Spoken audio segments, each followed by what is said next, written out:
Very good morning बच्चों, मैं प्रदीप आपका फिर से स्वागत करता हूं आपके अपने चैनल प्रदीप फिजिक्स प्लैनेट में। आ चुके हैं आज हम क्लास 12 के करंट इलेक्ट्रिसिटी के लेक्चर नंबर 10 में। तो आज हम डिस्कस करने वाले हैं रेजिस्टेंस कितने होते हैं, कैसे होते हैं और इसका मेजरमेंट कैसे करें और क्यों हम लोग रेजिस्टेंस का यूज करते हैं। आज हम लोग इसको भी डिस्कस करने वाले हैं। आइए बात करते हैं पहले क्या है रेजिस्टेंस और कैसे रेजिस्टेंस के बारे में बात हो रही है, क्यों रेजिस्टेंस की जरूरत है।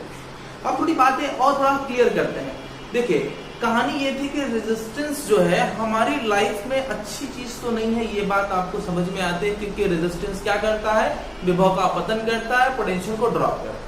तो आप रेजिस्टेंस को क्यों इस्तेमाल करेंगे। लेकिन मैं बता दूं कि बहुत सारे ऐसे इक्विपमेंट हैं, बहुत सारे ऐसे आपके यंत्र हैं जिसमें आपको जरूरत पड़ेगी ही पड़ेगी रेजिस्टेंस की। क्यों? क्योंकि जहां पर डिवाइस जो है बहुत सेंसिटिव होते हैं, बहुत कम वोल्टेज के होते हैं, वहां पे अधिक से अधिक पोटेंशियल को ड्रॉप करने की आवश्यकता होती है, कम करने की आवश्यकता होती है। क्योंकि अगर आपने वोल्टेज को, पोटेंशियल को कम नहीं किया तो डिवाइस को सारा वोल्टेज अगर मिल गया तो डिवाइस हो जाएगी डैमेज, खराब हो जाएगी। तो हमें क्या करना है, हमें इसका सोल्यूशन इस तरीके से निकालना है कि हमें उसके रास्ते में एक हाई पोटेंशियल ड्रॉप के लिए कोई रेजिस्टेंस लगा देना है। हाई पोटेंशियल ड्रॉप जो है वो पहले ही हो जाए ताकि आगे डिवाइस तक जो है वो कम से कम वोल्टेज पहुंचे और वो ऑपरेट होता रहे और हमारी एनर्जी को भी कम से कम कंज्यूम करे, खर्च करे। तो यहाँ पे हमें एक ऐसे फैक्टर की जरूरत है जो अधिक से अधिक रेजिस्टेंस को कम कर दे। देखिए प्रॉब्लम कहाँ आई, सब कुछ ठीक चल रहा था, रेजिस्टेंस हमको चाहिए था, लेकिन मैं बता दूं कि टंगस्टन और नाइक्रोम कुछ ऐसे पदार्थ हैं, कुछ ऐसे मेटल हैं जिनके रेजिस्टेंस तो हाई होते हैं लेकिन बहुत ज्यादा हाई नहीं होते। मतलब अप टू कह सकते हैं कि कुछ ओम से लेकर के 100 ओम और 200 ओम या फिर कुछ 100 ओम तक होते हैं। तो इस कुछ 100 ओम तक से हमारा काम नहीं बन रहा है। तो हमने क्या किया, एक नया कॉन्सेप्ट लेकर के आए रेजिस्टेंस को यूज करने के लिए और उसका नाम रखा हमने कार्बन रेजिस्टेंस। ठीक है, इसका नाम हमने रखा कार्बन प्रतिरोध।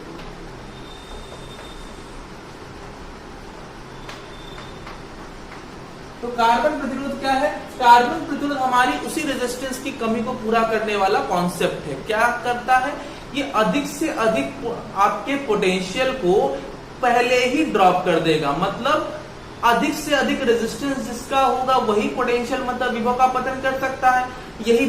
यही मैं बता दूं कि रेजिस्टेंस में कार्बन एक ऐसा पदार्थ है जिसका रेजिस्टेंस, अगर कार्बन के पदार्थ से बनाया जाए तो इसका रेजिस्टेंस कुछ 100 ओम से मिली ओम, मेगा ओम तक होता है, जो कि काफी ज्यादा है। और यही कारण है कि अधिक से अधिक पोटेंशियल जो होते हैं वो ड्रॉप हो जाते हैं और हमें फायदा मिलता है अपने आवश्यकता अनुसार विभव को इस्तेमाल करने का। ठीक है, आइए बात करते हैं। तो कार्बन रेजिस्टेंस क्या है? कार्बन रेजिस्टेंस कार्बन के पदार्थ का बना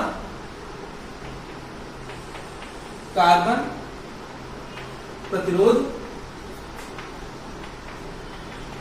कार्बन पदार्थ का बना सिस्टम या निकाय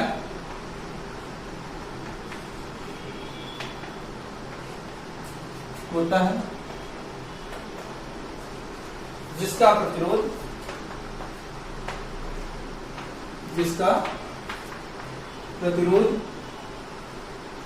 कुछ 100 ओम से ओम, ठीक है, कुछ 100 ओम से मेगा या फिर मेगा या मिलियन वोल्ट तक होता है। यह आसानी से उपलब्ध हो जाता है, मतलब आसानी से उपलब्ध हो जाता है।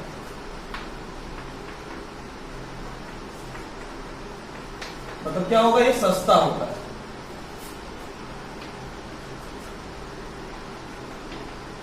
सस्ता होता है। अब थोड़ी बात कर ली जाए इसके कार्बन प्रतिरोध के मेजरमेंट की। तो कार्बन प्रतिरोध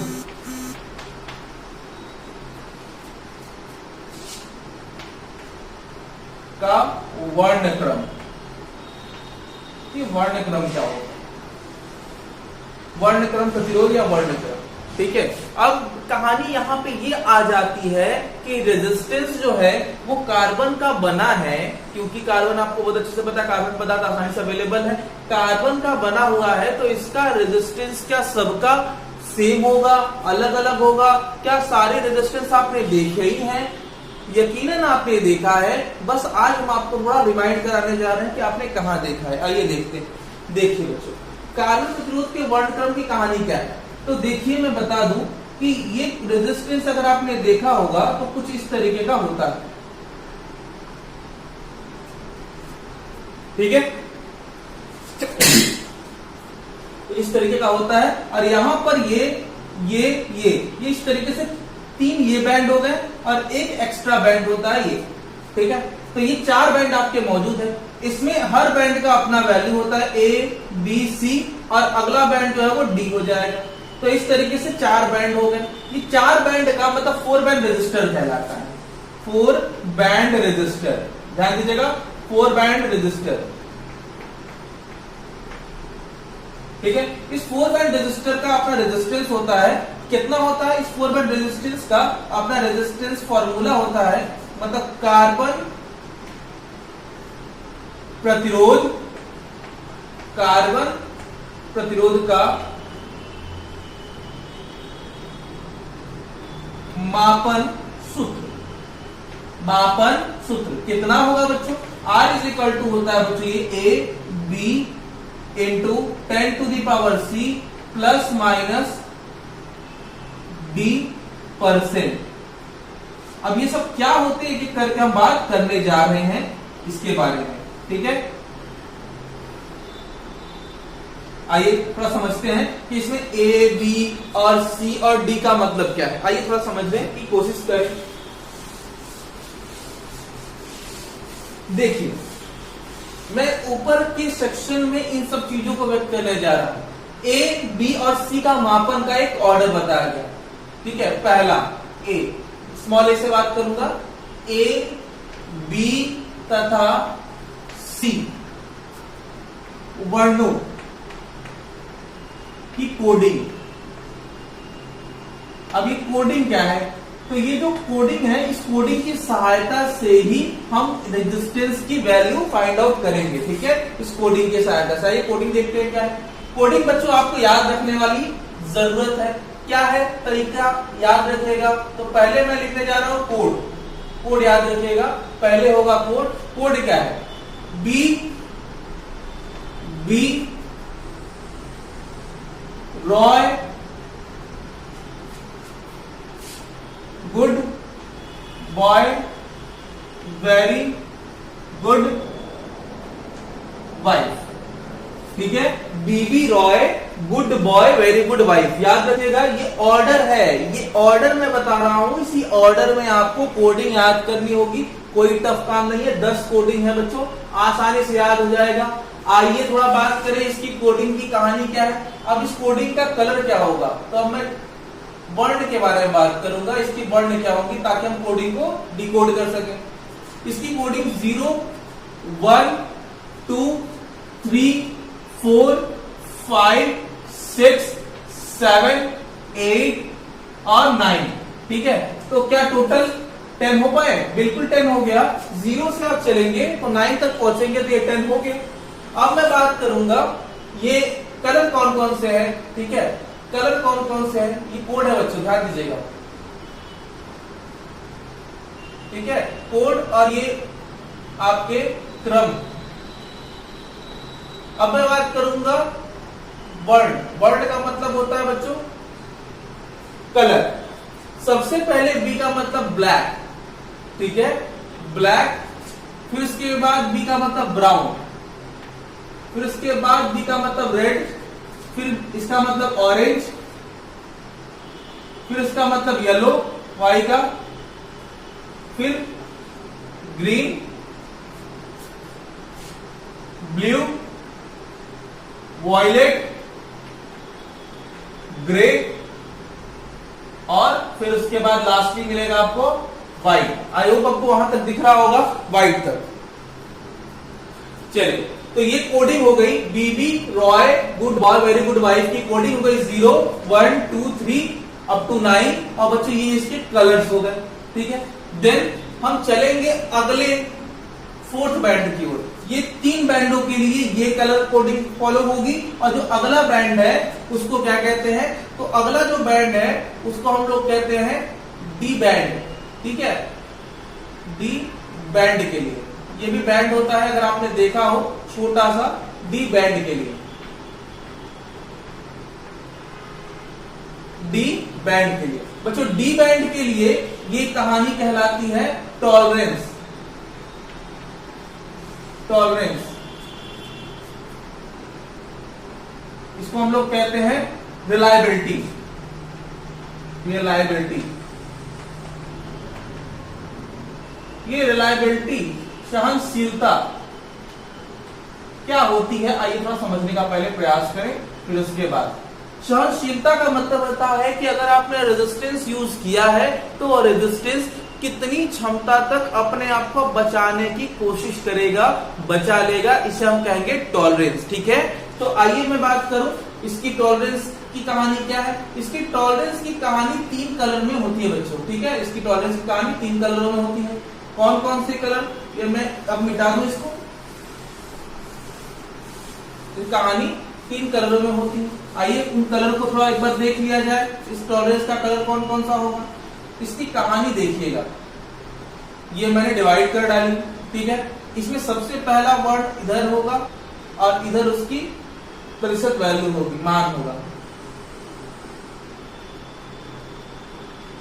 क्षमता, ठीक है। वर्ण कौन कौन से बच्चों, आइए चेक करते हैं वर्ण कौन कौन से।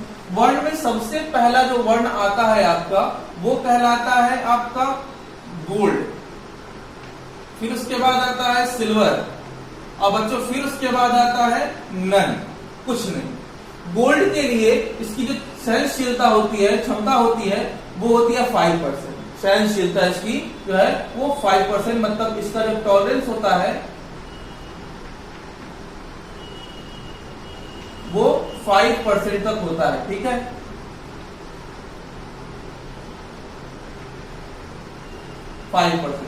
ठीक है, मतलब बताएंगे अभी। और ये 10% सिल्वर के लिए, और अगर मैं बात करूं नन की, कुछ ना हो, तो ये 20%, ठीक है बच्चों। तो इस तरीके से ये आपका काम करता है। आइए थोड़ा समझने का प्रयास करें कि कैसे।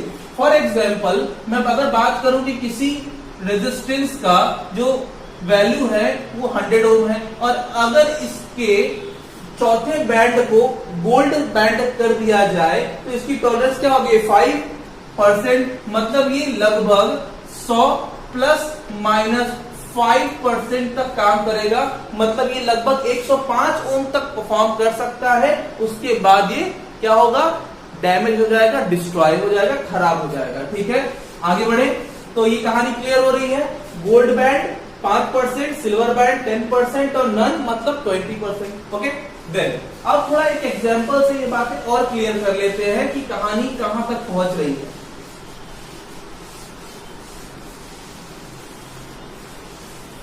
देखिए ऊपर वाली कोडिंग को मैं एक बार आपको छोटे से तौर पे दिखा रहा हूं, ठीक है। B B Roy good boy very good wife, याद रखिएगा इस ऑर्डर को 0 से लेकर के 9 के बीच में लिखा जाता है, ठीक है। ये कुछ इस तरीके का ऑर्डर हो गया, ये ऑर्डर हो गया। अब मैं थोड़ा एक क्वेश्चन से डील करने जा रहा हूं और देखूंगा कि क्या ये क्वेश्चन हो पा रहा है, क्योंकि ऐसे क्वेश्चन सारे कॉम्पिटिटिव एग्जाम में पूछे ही जाते हैं, ये तय मानिए। चाहे वो नीट हो, चाहे वो जेईई हो, चाहे वो आपके किसी भी तरीके का एंट्रेंस हो जिसमें फिजिक्स आता है इंटर लेवल से, वो जरूर देगा, ठीक है। आइए चेक करते हैं। किसी कार्बन प्रतिरोध, कार्बन रेजिस्टेंस का वर्ण निम्नलिखित है, वर्ण दिया हुआ है, कलर कोड दिया हुआ है।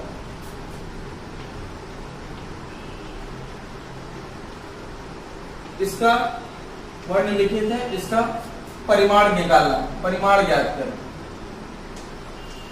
आइए परिमाण ज्ञात कर लेते हैं।